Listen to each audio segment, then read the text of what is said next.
What's going on, guys? It's Mike Colo. Kyle here. There we go. See, you know your name, right, Kyle? You know it.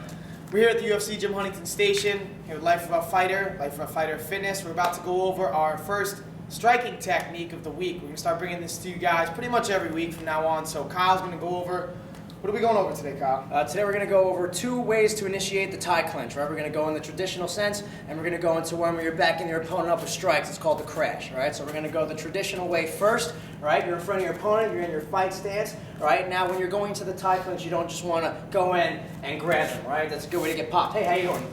Right? So you want to lead in with your lead hand, keeping your other hand up. You want to jut your hip towards your opponent as you reach, right? So I'm all the way out here, right? So even if he goes to strike me, I've got a safe distance, right? As soon as I make this connection, I'm going to suck him in, all right? Keeping your elbows tight, palms right on the bottom, top of your head. Right here, I got his control. I can make him go wherever I want just by turning his head and moving, all right? So if I want to knee him, bam, I got a couple of knees right to the face. If I want to whip him around, bam, shove her knee right in there. Okay, that's the first way to initiate a clinch. You got to make sure you have that control. Right now, the second one's called the crash. Right, when you're doing this one, you want to make sure you're backing your opponent up with strikes. If he's circling away, we're not going to do this. Right, this is only for when they're backing straight up. Right, it's called the crash because as you come in, you're just going to bombard them with your hands and then wrap them around quick. So let's say I'm coming in, he's going back, he doesn't know what I'm doing. Pop, pop, pop, come in, separate, and then grab that clinch, and now I can go right back to where I was. All right, so one more time. All right, when you're going back up, all right, making him defend your strikes. He doesn't know what's coming next. When you're ready, come into the center, separate those arms, and then latch on really quick.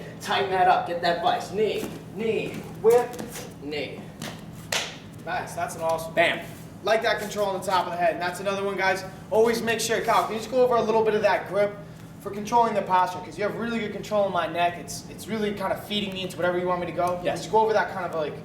It's the grip for the viewers who want to see when you're going in. It's almost like a swan, right? You want to take your hand, go down, and you want to bring your elbows in, right? Even with one hand, if I have one hand on his head and I bring that form into his neck, if he tried to lift his head up right now, he's not going to be able to. Really try and lift your head up. It's really hard to control that. Right? Posture. He can't. So when you have 2 hands, right? You want to bring your elbows, cut off that carotid artery, right? So not only is he in my control, but he's very uncomfortable right here. You can't breathe very well, right? So now he's not going anywhere.